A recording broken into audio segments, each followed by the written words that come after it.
winter fun in West Michigan continues where you live. We are here at Pando Winter Sports Park, and there's all kinds of fun things for families, but we have to think about safety. We brought in our friends from Safe Kids, Helen DeVos Children's Hospital.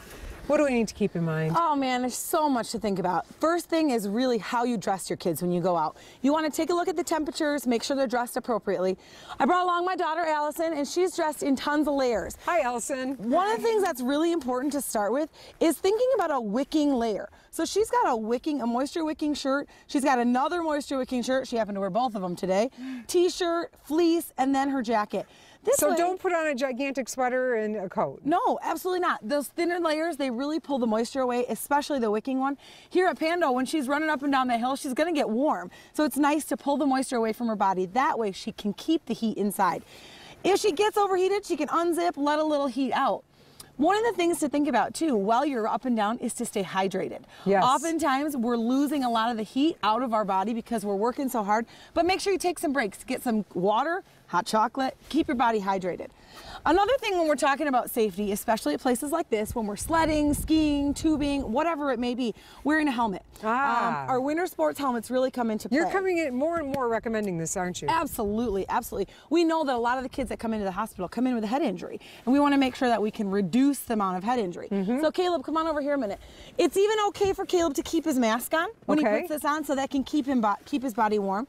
But we're going to put on that helmet so that if he's going down the hill, he happens to bump into his sister or bump into a friend, we can have, I got to get my mittens off. We got to get all these helmets on so they're nice and snug. They're not going to move around. They're going to stay in position when they're going down the hill. That way they're not going to hit a head. They're not going to bump into a tree, hopefully.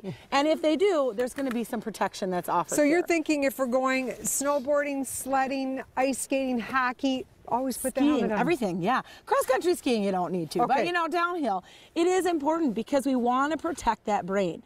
Another big thing to think about is staying dry. If you end up stepping in a puddle or you end up stepping in snow and your knees are getting wet, your feet are getting wet, important to have a dry pair of socks, dry pair of mittens. One of the things talking about too, mittens are actually better than gloves.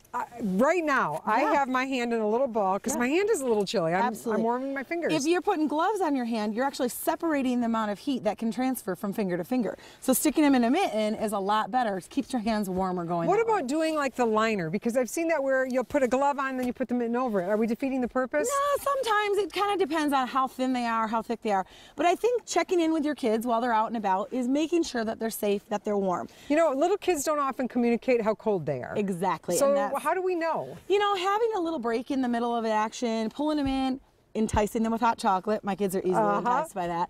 And then keeping an eye on their nose, their fingers, and their toes. What are we watching for? We're watching for pale gray. You know, that big red puffy nose? So let's bring your youngest son in because we want to work him in too. He's kind of all layered up today. Check this out. So he's got a little rosy nose going on. He does. That's okay. That tells me the circulation's still going on. If that nose starts looking gray, pale, if at worst case I would start getting some blisters, that would be our signs of frostbite. We want to make sure to get them in, warm them up. If we do suspect frostbite, we are not going to run in, stick them in some hot water. We're not going to run in and start even though it feels good. Well, we might think it does, but actually they're so numb at that point they can't feel the temperature, so it can actually cause more damage than good. So if you notice a frostbite, bring them in, make sure they're dry. Wrap them in a warm blanket. You can take a warm washcloth and set it on there, but don't start rubbing the area because that really isn't what's going to help.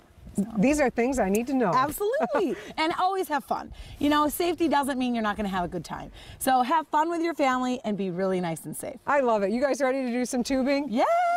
Let's go have some good, safe fun. Thank you so much.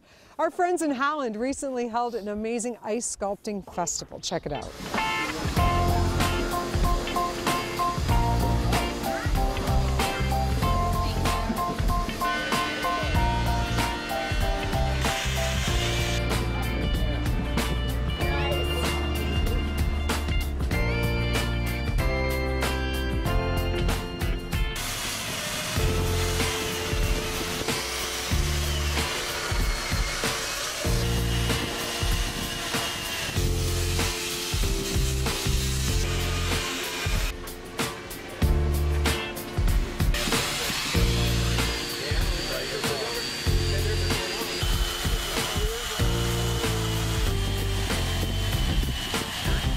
We'll be right back with more Miranda Where You Live.